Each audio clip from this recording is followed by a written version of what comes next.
நீங்கள் காலம் சென்ற ஜப்பானிய இயக்குனர் அக்கிரா குரோசாவா அவர்கள் எடுத்த ராஷமான் அப்படின்ற படத்தை பார்த்துருக்கீங்களா? அப்படி இல்லைன்னா அந்த பாட்காஸ்ட்டை தொடர்ந்து கேளுங்க, உங்களுக்காக தான் அந்த பாட்காஸ்ட். நண்பர்களுக்கு வணக்கம். 1950ஆம் ஆண்டு வெளியான ராஷமான் அப்படின்ற ஜப்பானிய திரைப்படத்தின் மூலம் உலகெங்கிலும் பிரபலமானவர் அந்த படத்தோட இயக்குனர் அக்கிரா குரோசாவா. அதுக்கு பிறகு தான், அதாவது 2ஆம் உலகப் போருக்கு பிறகு ஜப்பானிய சினிமா யூரோப்லேயும் அமெரிக்காலேயும் பிரபலமானது அந்த படத்தில் இருந்து தான். அந்த படம் ஜப்பானை விட யூரோப்லேயும் அமெரிக்காலேயும் மிகப்பெரிய வரவேற்பும் அந்த காலகட்டத்துக்கு கூட அவங்க எதிர்பார்த்த அளவுக்கு வசூல் இல்லை, பட் ஆனாலும் அது மிகப்பெரிய வெற்றி படமாக அந்த வருஷத்தில் இருந்துச்சு. அதுக்கு பிறகு தொடர்ந்து குரோசாவா நிறைய சாமுராய் படங்கள் எடுத்தார். 7 சாமுராய் அதுக்கு பிறகு தான் எடுத்திருக்காரு. 54ல் த்ரோன் ஆஃப் பிளட்னு ஒரு படம் எடுத்திருக்காரு. யோஜிம்போ, அப்புறம் சாஞ்சிரோ, இந்த படங்கள்லாம் அவர் இந்த படத்தோட வெற்றிக்கு பிறகு தான், அடுத்த ஒரு 15 வருடங்களுக்குள்ளே தொடர்ந்து பல சாமுராய் கதைகளை ஒரு திரைப்படமாக்கியிருக்காரு. இந்த திரைப்படம் ரீனோசுகே அக்குதாகவா அப்படின்ற ஒரு எழுத்தாளரோட சிறுகதையிலிருந்து உருவாக்கப்பட்ட படம் தான் இந்த ராஷமான் அப்படின்ற இந்த படம். அந்த சிறுகதை எழுத்தாளர் 35 வயசுலேயே அவர் இறந்து போயிட்டார், தற்கொலை பண்ணிக்கிட்டார். ஆக்சுவலாக ஜப்பானில் அன்னைக்கும் இன்றைக்கும் எப்போதும் தற்கொலைகள் அங்கே அதிகமாக உண்டு. இந்த எழுத்தாளரோட அம்மா மனப்பிறழ்வு காரணமாக ரொம்ப இவருக்கு 9 வயசாக இருக்கும்போது இறந்து போயிட்டாங்க அந்த எழுத்தாளருக்கு. அவரும் 35 வயசுலேயே தற்கொலை பண்ணிக்கிட்டார். இந்த கதை என்ன அப்படின்னா, ஒரு சம்பவத்தை அந்த சம்பவத்துக்கு கூட தொடர்புடையவங்க எப்படி சொல்கிறாங்க, அந்த சம்பவத்துக்கு வெளியிலேருந்து அந்த சம்பவத்தை தெரிய வந்தவங்க எப்படி சொல்கிறாங்க அப்படின்றது பெர்ஸ்பெக்டிவ்ஸ், ஒவ்வொருத்தரோட பார்வையில் ஒரு சம்பவம் எப்படி எல்லாம் மாறுது அப்படின்றத அந்த கதை. இந்த கதையோட ஆரம்பத்தில் ஒரு மரவெற்றவர் அவரோட வாக்குமூலத்தை சொல்கிறார். வாக்குமூலத்தை போலீஸ்கிட்ட கொடுக்குறாரு, போலீஸ் கமிஷனர்கிட்ட. என்ன அப்படின்னா, அவர் அன்னைக்கு காலையில், அதாவது மேபி இன்னைக்கு காலையில்னு வச்சுக்கோங்க, இன்றைக்கி கதை கேட்டிருக்கீங்க. இன்றைக்கி காலையில் வழக்கம் போல் அவர் மரம் வெட்ட போன இடத்துல அங்கே அவர் வழக்கமாக ஒரு இடத்துல ஒரு 150 மீட்டர் தள்ளி ஒரு புதருக்குள்ளே ஒரு டெட் பாடி கிடக்கிறத பார்க்குறாரு. அவர் பக்கத்தில் போய் பார்க்குறாரு, நெஞ்சில் ஆழமான வெட்டுக்காயம் இருக்குது. அதுக்கப்புறம் பக்கத்தில் தலைசீவர சீப்பு கிடக்குது, அதை பார்த்துருக்காரு. அப்புறம் இந்த விவரத்தை போலீஸ்கிட்ட சொல்கிறார். இந்த மாதிரி நான் தான் முதல்ல பார்த்தேன் அப்படின்னு சொல்கிறாரு. இந்த உரையாடல் எப்படி இருக்குது அப்படின்னா, இவர் சொல்கிற பதிலிருந்தே போலீஸ் என்ன கேள்வி கேட்டாங்க அப்படின்னு நம்ம கெஸ் பண்ணுற மாதிரி இருக்கும். படிக்கிற நம்ம அப்படி கெஸ் பண்ணுற மாதிரி இருக்கும். அப்போ என்ன சொல்கிறாருன்னா, அந்த இடத்த பார்க்கும்போது அங்கே 2 பேரோ அங்கே 3 பேரோ இல்லை அங்கே ஏதோ ஒரு சண்டை நடந்திருக்கு, மல்லு கட்டி உருண்டுருக்காங்க அப்படின்றது தெரிஞ்சுது. அந்த மாதிரி அங்கே கிடந்த மூங்கில் இலைகள் அங்கே அப்படி களைச்சி போட்டு கிடந்துச்சு. அங்கே குதிரை எதுவும் நிற்கலை அப்படின்லாம் சொல்கிறார். அதாவது அந்த ஆஃபீஸர் கேட்குறாரு, ஒரு இந்த பதிலிருந்தே நம்ம யூகிக்கலாம் அவர் என்ன கேட்டாருன்னு சொல்லிட்டு. இவர் வாக்குமூலத்தை கொடுத்துட்டு போன உடனே அந்த இடத்துக்கு இன்னொருத்தரை விசாரிக்கிறாங்க. அங்கே அவர் யார் அப்படின்னா, ஒரு புத்த துறவி, அவர் பயணம் செஞ்சுக்கிட்டே இருக்கக்கூடிய ஒரு புத்த துறவி. அவர் என்ன சொல்கிறார் அப்படின்னா, ஆமாம், இந்த இறந்து கிடக்கக்கூடிய இந்த மனிதரை நான் பார்த்தேன். எப்போ பார்த்தீங்கன்னு சொல்லி கேட்டால், நான் நேற்று மதியம் பார்த்தேன். அவர் அவரோட மனைவியை குதிரையில் உட்கார வச்சுட்டு குதிரையை பிடிச்சிக்கிட்டு நடந்து வந்துட்டு இருந்தார், நான் பார்த்தேன். அவரோட மனைவி என்ன உயரமா, அவங்க மனைவி 5 அடி 5 இன்ச்சு உயரம் இருப்பாங்க. நான் துறவின்றதுனால அவங்கள சரியாக கவனிக்கலை. அவர் நல்ல ஸ்வாடு வச்சுருந்தார், பெரிய ஸ்வாடு, வில்லும் அம்பும் வச்சுருந்தார் அப்படின்ற மாதிரி சொல்கிறார். இந்த மாதிரி நேற்று பார்த்தப்போ நல்லா இருந்தாங்க, அன்றைக்கி காலையில் எப்படி ஆயிடுச்சு அப்படின்ற மாதிரி அவரோட ஆதங்கத்தை தெரிவிக்கிறார். அதுக்கு பிறகு 3ஆவதாக அவர் யாரை விசாரிக்கிறாருன்னா, ஒரு போலீஸ்காரர். அந்த போலீஸ்காரர் முதல் நாள் இரவு ஒரு திருடனை பிடிச்சிருக்காரு. இந்த திருடன் பேர் தாஜாமாரு. அவங்கிட்ட இருந்து 17 அம்புகளும் ஒரு வில்லும் ஒரு குதிரையும் ஒரு வாளும் அவர் கைப்பற்றியிருக்காரு. இப்போ இந்த வில்லும் அம்பும் அந்த இறந்து போன மனிதர்கிட்ட எடுக்கப்பட்டதாக இருக்கலாம் அப்படின்னு சொல்லி அவங்க கெஸ் பண்ணுறாங்க. இந்த தாஜாமாரு அப்படின்ற திருடன் அந்த ஏரியாவில் ஒரு மிகப்பெரிய கொள்ளைக்காரனாக இருக்கான். அவன் ஏற்கனவே 2 பெண்களை கொலை பண்ணியிருக்கான். ஏற்கனவே என்கிட்ட மாட்டிக்கிட்டு தப்பிச்சவன் தான் அப்படின்னு சொல்லி அந்த போலீஸ்காரர் கமிஷனர்கிட்ட சொல்கிறாரு. இவன் கண்டிப்பாக அந்த நபரை கொலை பண்ணியிருக்க வாய்ப்பு இருக்குது. அவரோட மனைவிக்கு என்னாச்சுன்னே தெரியலையே அப்படின்ற மாதிரி அவரோட வருத்தத்தை போலீஸ்காரர் தெரிவிக்கிறார். 4ஆவதாக போலீஸ் கமிஷனர்கிட்ட ஒரு வயதான பெண்மணி வாக்குமூலம் கொடுக்குறாங்க. அவங்க என்ன சொல்கிறாங்கன்னா, இறந்து போனவர் என்னோட மருமகன் தான், அவரோட பேர் தஹிகோ. நேற்று காலையில் அவரும் என்னோட மகளும், அவங்களோட மகளோட பேர் மசாகோ, இவங்க 2 பேரும் என்னோட ஊர்லேருந்து கிளம்பி அவங்க ஊருக்கு போய்கிட்டு இருந்தாங்க. இடையில என்ன நடந்துச்சுன்னு தெரியலையே அப்படின்னு சொல்லி அவங்க சொல்கிறாங்க. என்னோடய மருமகன் இப்படி டெட் பாடியாக கிடச்சிருக்காரு, மகளோட நிலைமை என்னன்னு தெரியலேன்னு சொல்லி அவங்க ரொம்ப அழுகிறாங்க. இதுக்கு பிறகு அந்த திருடனான தாஜா மாரு அவன் வந்து வாக்குமூலம் கொடுக்குறான், கன்ஃபெஷன். அவன் என்ன நடந்தது அப்படின்றத வந்து சொல்கிறான். என்ன சொல்கிறான் அப்படின்னா வந்து, நான் தான் அவரை கொன்னேன், அவர் வந்து ஒரு சாமுராய், அவரை நான் தான் கொன்னேன், பட் ஆனால் அவளுக்கு என்ன ஆச்சுன்னு எனக்கு தெரியாது அப்படின்னு சொல்லி சொல்கிறான். இப்போ என்ன நடந்துச்சுன்னு சொல்லி கேட்கும்போது, நேற்று பகலில் நான் பார்த்தேன், இவங்க 2 பேரும் வந்துட்டு இருந்தாங்க. அந்த பொண்ணு வந்து முகத்தை மூடி இருந்த அந்த திரை வந்து லேசாக விலகினப்போ நான் அந்த பொண்ணோட முகத்தை பார்த்தேன். அவளை பார்க்க போதிசத்துவர் மாதிரி இருந்தா. எனக்கு உடனே ஆசை வந்துருச்சு அவன் மேலே.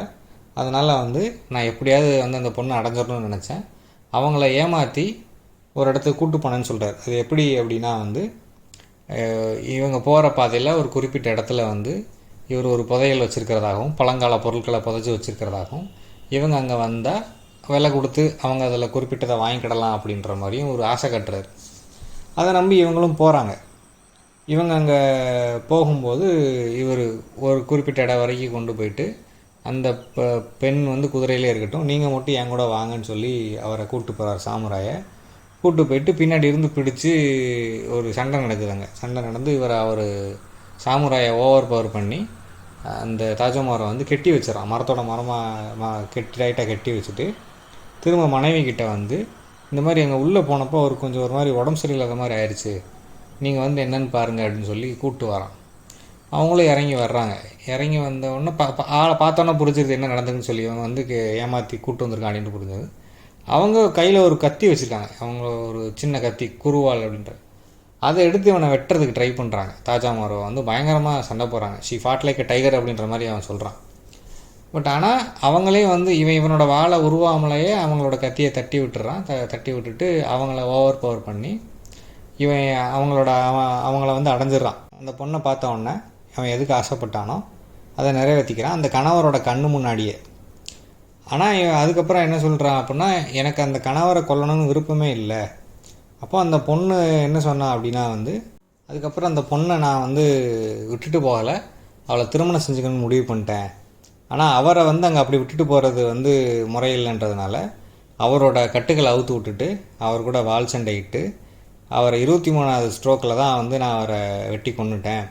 ஆனால் இந்த பொண்ணு இந்த சண்டை நடந்துட்டு இருக்கும்போது எங்கேயோ தப்பிச்சு போயிட்டா. அதுக்கப்புறம் எனக்கு என்ன நினச்சி தெரியாது, நான் அங்கே இருந்து குதிரை எடுத்துகிட்டு வந்துட்டேன் அப்படின்னு சொல்லி சொல்கிறான். இந்த குற்றத்துக்கு எனக்கு நீங்கள் தூக்கு தண்டனை கொடுத்தாலும் எனக்கு ஒரு கவலையும் இல்லை அப்படின்ற மாதிரி அவன் ரொம்ப சாதாரணமாக சொல்லிட்டு இருக்கிறான். இதுக்கு அடுத்து அந்த மனைவி, சாமுராயோட மனைவியோட ஒப்புதல் வாக்குமூலம். அவங்களோட கன்ஃபெஷன் என்ன அப்படின்னா, இவனை தாஜா மாருவை காட்டி இவன் வந்து என்னை வந்து மானபங்கப்படுத்திட்டான். அதுக்கப்புறம் வந்து என்னோடய ஹஸ்பண்டை பார்த்து ரொம்ப கேவலமாக சிரித்தான். அதுக்கப்புறம் எனக்கு என்ன நடந்துச்சுன்னு தெரில, நான் மயக்கம் போட்டு விழுந்துட்டேன். நான் எந்திரிச்சு பார்த்தப்போ என்னோடய ஹஸ்பண்ட் என்னை பார்த்துட்டு இருந்தார். அவர் வந்து என்னை பார்த்தது வந்து என்னால் தாங்க முடியல. ஏன்னா அவர் கண்ணு முன்னாடியே வந்து நான் என்னோடய மானத்தை இழந்துட்டேன். அதனால் நான் என்ன முடிவு பண்ணேன் அப்படின்னா, என் உயிரை எடுக்கணும், தற்கொலை பண்ணிக்கலான்னு முடிவு பண்ணேன். ஆனால் அதுக்கு முன்னாடி அவரை கொன்றணும்னு முடிவு பண்ணேன். ஏன் அப்படின்னா, என்னோடய மானம் போனதை தெரிஞ்ச அவர் வந்து உயிரோடு இருக்கிறதுல வந்து எனக்கு உடன்பாடு இல்லை. அவர் வந்து அவரை கெட்டி வச்சுருந்ததுனால அவர் வாய்க்குள்ள மூங்கில் இலையெல்லாம் திணிச்சு வச்சுருந்தான். ஸோ நான் தான் வந்து அவரும் என்னை வந்து பார்க்கும்போது என்னை கொன்றுன்ற மாதிரி தான் அவர் என்னை பார்த்தாரு. நான் தான் வந்து அவரை கத்தியால் குத்தி கொண்டேன். நான் தற்கொலை பண்ணிக்க பல மாதிரி முயற்சி பண்ணேன், ஆனால் என்னால் சாகவே முடியல அப்படின்ற மாதிரி இந்த பொண்ணு சொல்கிறாங்க. கடைசியாக அந்த கொலை செய்யப்பட்ட சாமுராயோட ஆவி வந்து ஒரு மீடியம் வழியாக வந்து சாட்சி சொல்லுது, வாக்குமூலம் கொடுக்குது. அது என்ன சொல்லுது அப்படின்னா, அவன் என்னோடய ஒய்ஃபை ரேப் பண்ண பிறகு அவகிட்ட பேசி வந்து அவளை வந்து அவன் பக்கம் இழுக்க பார்த்தான். அண்டு வந்து என்னால் அதை தாங்க முடியல. அவங்க பேசிக்கிட்டது, அவன் வந்து அவளை வலிக்கு கொண்டு வந்தது, அவளோட நடவடிக்கை அந்த இடத்துல வந்து கிட்டத்தட்ட அவன் சொல்கிற எல்லாத்தையும் நம்புகிற மாதிரியும் அவன் பின்னாடி போகிறதுக்கும் அவன் முடிவு பண்ணிட்டா அப்படின்றது என்னால் தாங்க முடியல அப்படின்னு சொல்லி சொல்கிறாரு. அதுக்கப்புறம் அவள் வந்து அவன் கூட கை கோத்துட்டு கிளம்பிட்டா. போகும்போது வந்து பேசும்போது என்ன சொன்னான் அப்படின்னா, இனி இவர் உயிரோடு இருந்தால் நான் உன்னோட வாழ முடியாது, இவர் செத்தாதான் நான் உன்னோட வாழ முடியுன்ற மாதிரி சொன்னான். அவன் வந்து ஒரு செகண்ட் என்னையை பார்த்து கேட்டான், இவ்வளோ நான் என்ன செய்யட்டும் அப்படின்னு சொல்லி கேட்டான். நான் அவனை பார்த்துட்டே இருக்கும்போது இவன் வந்து அங்கேருந்து ஓடி போயிட்டா. ஓடி போனதுக்கப்புறம் அவனும் அங்கேருந்து கிளம்பி போயிட்டான். இந்த அவமானத்தை தாங்க முடியாமல் நானே தான் என்னோடய கத்தி எடுத்து அவன் வந்து போகிறதுக்கு முன்னாடி என்னோடய கட்டுக்களை வெட்டி விட்டு போயிட்டான், நானே தான் தற்கொலை பண்ணிக்கிட்டு இறந்துட்டேன் அப்படின்ற மாதிரி சாமுராய் சொல்கிறார். இதுதான் இந்த கதையோட முடிவு. இப்போ இந்த நடந்த சம்பவத்தில் நேரடியாக பங்கெடுத்தது இந்த சாமுராய், அவரோட மனைவி, இந்த திருடன். இந்த 3 பேர் சொல்கிற சம்பவங்களும் அவங்களோட ஹானரை காப்பாற்றிக்கிறது தான் சொல்கிறாங்க. அவங்களோட இமேஜ் வந்து எந்த வகையிலையும் ஸ்பாயில் ஆகாத மாதிரி. சாமுராய் என்ன சொல்கிறாரு, அவர் அங்கே வந்து தற்கொலை பண்ணிக்கிட்டதாக தான் சொல்கிறார். வெட்டுப்பட்டு செத்ததாக சொன்னால் அவரோட மானம் போயிடும். மனைவி கொன்னதாக சொன்னாலும் அவரோட மானம் போயிடும். அப்போது மனைவியும் வந்து மனைவியோட மானத்தை காப்பாற்றணும் அப்படின்றத விட அவர் கௌரவத்தை காப்பாற்றணும்.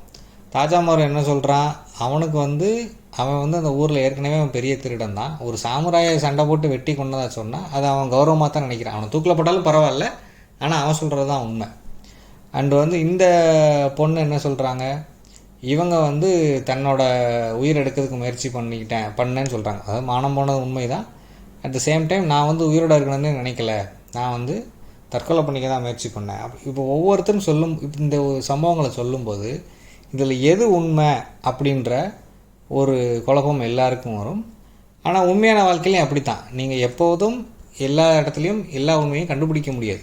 நீங்கள் உறவுகள்லேயோ வேலை பார்க்குற இடத்துலையோ சொசைட்டிலேயோ எங்கேயும் நீங்கள் முற்றான உண்மையை அணுக முயற்சி பண்ணுறீங்க அப்படின்னா அது துயரத்தில் தான் போய் முடியும். இதுக்கு சிறந்த உதாரணம் வந்து ஈடிபஸ் ரெக்ஸ் நாடகம் தான்.